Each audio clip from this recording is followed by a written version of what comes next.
Guys, some restaurant locations, some business locations are like cursed. They never work out, you know? Especially restaurants. I'm telling you, restaurants are a tough business, you know? I read Anthony Bourdain's book. What was that book called? Kitchen Confidential. And he talks about restaurants in that book. He says, look, you want to lose your money? You want to go bankrupt? Go ahead and open up a restaurant. And he knew about restaurants. You know, he was a chef in many restaurants throughout his career. He saw a lot of them go bankrupt. Let's show you an example right now. This one here. It's for lease. This location. This place has been cursed for a restaurant. There used to be one here called El Mesón de las Ranas. I think that means like the table of the frogs. I ate in there once. They had all this frog decor, right? And that restaurant lasted for a little while, a couple years. Then they went out of business. And now we got another one here. Gringo Loco, right? It's muy good. Got their hours. They got all the signage here. You know, open sign that doesn't work anymore. Some dangling light bulbs. Beer. They had beer, micheladas, beer, shots, drinks, cocktails. So they were serving alcohol, right? Burritos, tacos, bowls, lunches. Are you hungry? So yeah, I mean, they had it set up here. They even, looks like they even had a drive-through. It's a drive-through lane here. No, this one was from the Mesón de las Ranas. This sign was from the Mesón de las Ranas. But they had a drive-through here at one time. I don't know if it was both restaurants or just a Mesón. Oh, this window's partially open. Someone could get in there. Someone could get in there. Protected by Strong Tower Technologies. Actually, I know the guy that owns that. But probably, who knows? Who knows if the security system's even on? But, you know, some locations, you would think this would be a good location, right?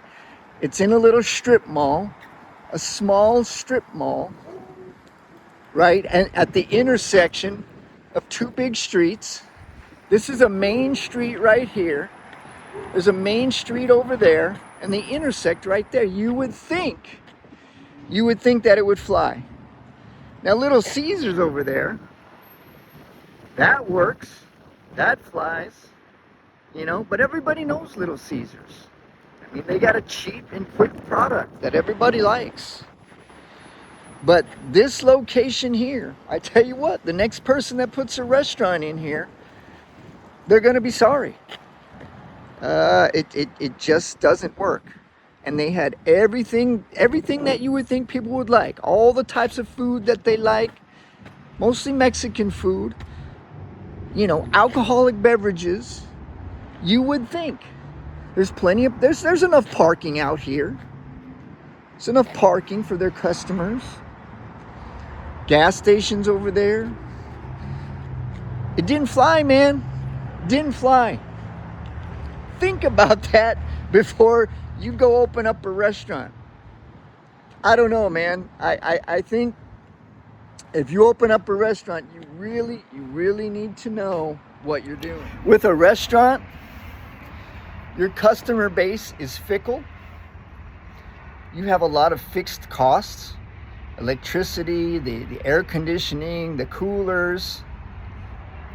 Your employees are, a lot of them are unreliable.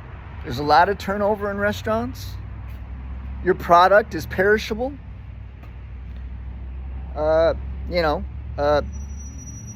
theft, pilferage, what do they call that? Leakage could be a problem.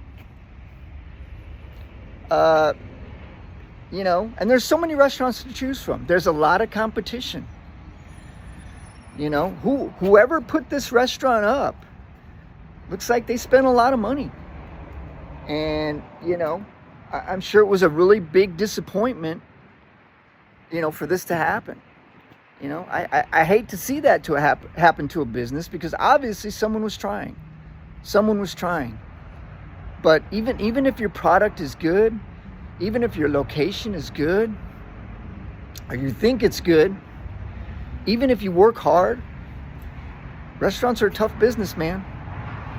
Restaurants are. I don't invest in restaurants. There's probably two stocks of restaurants that I would buy. And I don't have any restaurant stock, but the two restaurants would be McDonald's and Starbucks. Those two have the mojo. Those two have the secret sauce. Otherwise, I haven't bought the stock. Maybe I will if it gets cheap. During the pandemic, that would have been a great time to buy the stock, but I didn't. I bought different stocks. But yeah, restaurants, tough business, man. You really got to be on top of things. And Anthony Bourdain, in his book, Kitchen Confidential, he gives an example of a good restaurant and a really good manager. A manager that's just on top of things. All right, guys. Take care.